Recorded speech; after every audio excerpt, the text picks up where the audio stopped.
Recently نظام آباد میں ایک حادثہ ہوا کہ ایک بیچارے روزےدار کو پیٹا گیا، مارا گیا۔ اس کا گناہ کیا تھا؟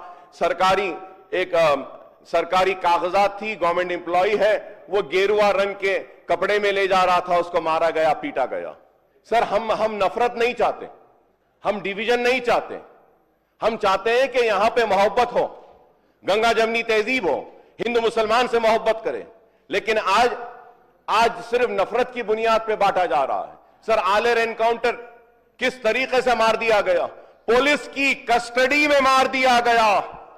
آج بھی ان کے افراد خاندان انصاف کے لیے آواز دے رہے ہیں اور امید کر رہے ہیں کہ وہ پولیس آفیسرز جنہوں نے گولیاں ماری اور پولیس کسٹڈی میں رہنے والے کو قتل کر دیا، ان کی جان لے لی، ان کے ساتھ ان خاطی پولیس والوں کو سزا دی جائے گی۔ لیکن آج تک کچھ نہیں ہوا۔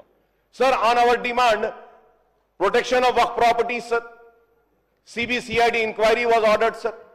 Sir, what is the report of CBCID, sir? کیا ہو رہا ہے, sir? Nothing is happening, sir. Sir, what is, and also a committee was constituted to go into Aler inquiry. اس کی رپورٹ کیا ہے, sir? وہ بھی دیجئے, سامنے لائیے. کانگریس حکومت آنے کے بعد سے بھی 2-3 مساجدوں پر حملے ہوئے. شمشاباد میں ایک مسجد شہید ہوئی تھی. تو آج ہم یہ چاہتے ہیں کہ ہم آپ کے ساتھ کھڑے ہیں تو اس لیے کھڑے ہیں کہ ہم نہیں چاہتے کہ فرقہ پرست طاقتوں کو ایک ہمت ملے آگے بڑھنے کے لیے. ہم فرقہ پرست طاقتوں کے قدموں کو بڑھنے سے روکنے کے لیے آپ کے ساتھ کھڑے ہیں. دستور اور سیکولرزم کے تحفظ کے لیے آپ کے ساتھ کھڑے ہیں.